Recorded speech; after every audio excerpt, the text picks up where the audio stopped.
If you're anything like me, you've probably spent way too much time watching videos about the best fat loss hacks for women over 40. Or you've downloaded a million PDFs promising to help you drop 20 pounds this month, only to end up stuck in the same spot, feeling more overwhelmed than ever. And of course you feel stuck, because no one should be losing 20 pounds in a month, especially after 40. Because that would mean cutting or burning an extra 70,000 calories, which breaks down to 2,500 calories a day. And are you even eating 2,500 calories in a day to cut that much? Yeah, didn't think so.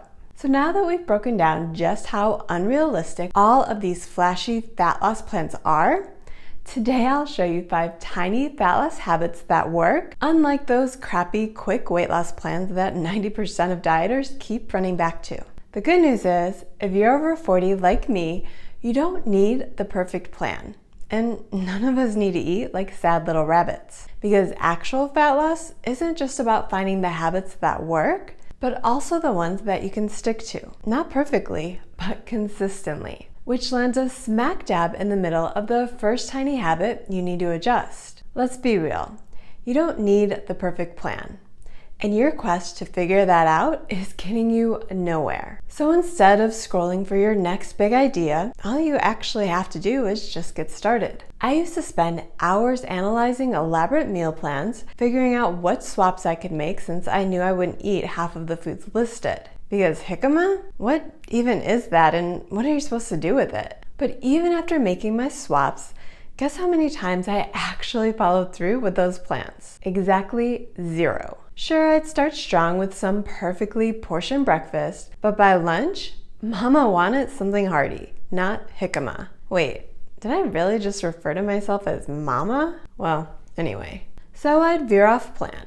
And instead of making the next right choice, I'd find myself in the drive-thru because I knew Taco Bell wasn't serving jicama. I mean, I'm still not sure what they're serving in that pile of slop they call meat, but I guess my 20-something self didn't really care.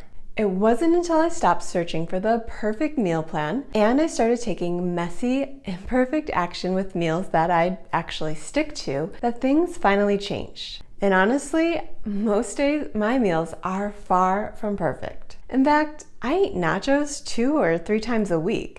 And I'm not even using the fancy chips cooked in avocado oil. And if that's not enough for the seed oil activists to come at me, they would completely lose it if they knew the taco seasoning has dextrose. Can you even imagine? But the truth is, when you keep scouring every label for only the highest quality ingredients, or you keep trying to force some perfect meal plan, it eventually becomes too much and you'll just give up. Trust me, because I used to be all about that food perfectionism life. And this is exactly where it got me. And if you're still obsessing over every gram of sugar you put into your mouth, let me know how that's going for you. Is it really helping you live your best life? Or are you just losing your mind trying to follow someone else's idea of the perfect diet? So while you do need to eat higher quality food for long-term fat loss, sometimes you just have to settle for good enough. Then work with what you have to improve over time. Speaking of improving over time, if you're not working towards improving this next habit every day once you hit 40, then what are you even doing? Because I promise it's not gonna work. I know you've heard it before. I know I've said it at least 80 times in my videos just this week. But if you're still not working on this, are you even paying attention? Because seriously, protein is queen. Not in that slay queen kind of way, but if that's what you need to tell yourself every time you hit 30 grams of protein in a meal, then do it. I mean, I might even start doing it. Because protein is that important, especially if you're a woman over 40. So even if you're not striving to be Arnold circa 1975 on his Mr. Olympia quest, your main priority needs to be protein. Especially if you're trying to lose fat, since protein keeps you full, keeps cravings away, and helps you hold on to muscle as you lose fat. And even though all of the experts say to get 30 grams of protein with every meal, honestly, that's really just the bare minimum. Because even though you want to believe that 90 grams of protein a day is plenty, maybe you'll just have to keep learning the hard way that that is why you are always hungry and why you keep regaining all the weight back. which means you really need to work towards hitting your goal weight in grams of protein every day if you want a plan that actually works. And I don't think your goal is to weigh 90 pounds. I mean, if that is your goal, you better be like 4'5" or 12.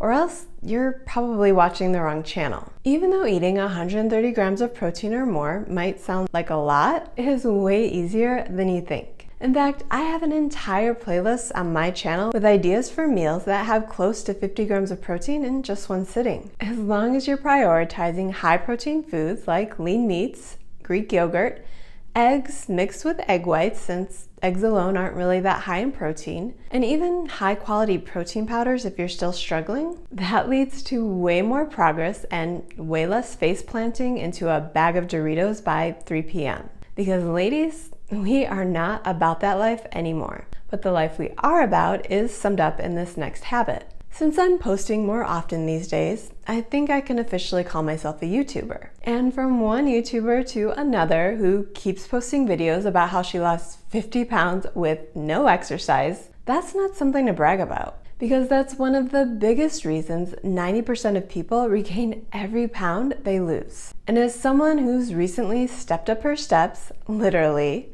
one thing I've learned is walking is like magic for fat loss. Because once I upped my steps from averaging 11,000 a day to hitting over 20,000 steps most days, the weight just started falling off. At least for me. Because dropping 1.2 pounds in a week, plus another 1.4 pounds in week 2, and I'm on track to lose well over a pound again in week 3, that's progress that used to take me a full 2 months of following a strict plan to achieve. But having those big losses, which again might not seem like a lot, but after years of tracking progress, they are amazing for me. And this helped me understand that moving more really is key to a fat loss plan that works. But don't get me wrong, I'm not saying that you need to walk 20,000 steps a day to lose fat, because you don't.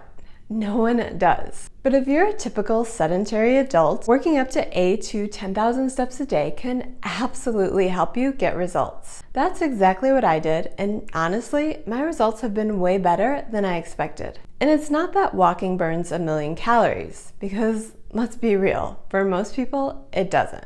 But if you're not even motivated to get off the couch, that could be the exact reason you're always looking for some miracle diet that requires almost zero effort, besides swiping your credit card for the latest magic pill. But let's put the minor calorie burn you get from walking aside, because that's not even the real magic walking has on fat loss. It's the side effects of walking, like lower stress, better sleep, and a decreased appetite that makes it way easier to lose weight, especially if you're over 40. Because even though research shows that your metabolism doesn't slow down until you hit 60, it feels like a sudden jolt to most women since you're just not as active as you used to be. But most women never realize that's the reason it's so much harder to lose weight after 40. If you're not already in the habit of walking more each day, today is the perfect day to start. Even if you just get in 10 minutes, even if you move slower than you'd like, even if it's raining outside, just take an umbrella. You just need to get your butt out the door and get those steps in. Or do things like taking laps around your kitchen island while waiting for your coffee to brew,